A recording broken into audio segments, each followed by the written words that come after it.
L'entretien professionnel est un moment privilégié qui doit permettre à chaque salarié ayant au moins 2 ans d'ancienneté de faire le point avec son employeur sur ses compétences d'une part et sur ses souhaits d'évolution ensuite. Vas-y, installe-toi.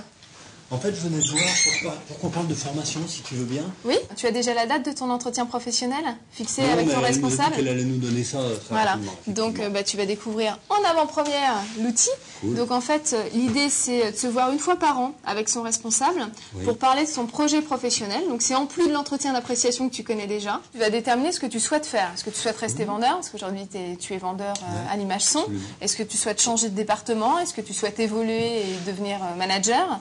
Et en fonction de ça, nous on va t'accompagner. Ton manager va te dire quelles sont les actions auxquelles tu peux avoir droit pour accompagner ce projet professionnel. Pour faciliter ton choix, on a mis à disposition une liste de formations, en plus des formations qui sont dédiées au plan, sur des formations qui sont plus ayant attrait davantage au développement personnel.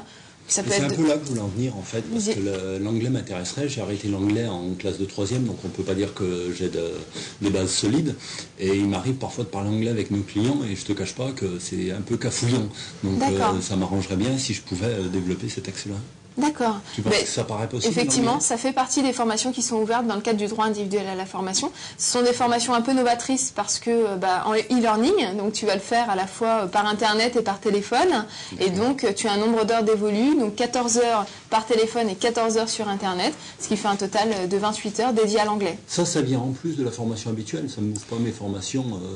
Alors le DIF, non, le DIF effectivement c'est en plus du plan de formation. Le plan de formation c'est bien à l'initiative de l'employeur et le droit individuel de formation c'est co-décidé entre le salarié et l'employeur. C'est pris sur le temps de travail par exemple l'anglais? Alors ça peut être soit sur du temps de travail, soit sur du hors temps de travail. Si c'est du développement personnel qui ne sert pas à ton métier direct, ça sera du hors temps de travail.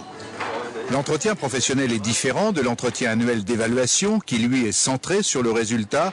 Dans cette entreprise, l'entretien est systématiquement antérieur aux demandes et plans de formation. Aujourd'hui, notre réussite passe avant tout par les collaborateurs et par leur motivation et par leur développement en termes de compétences. Donc il faut investir en termes de formation.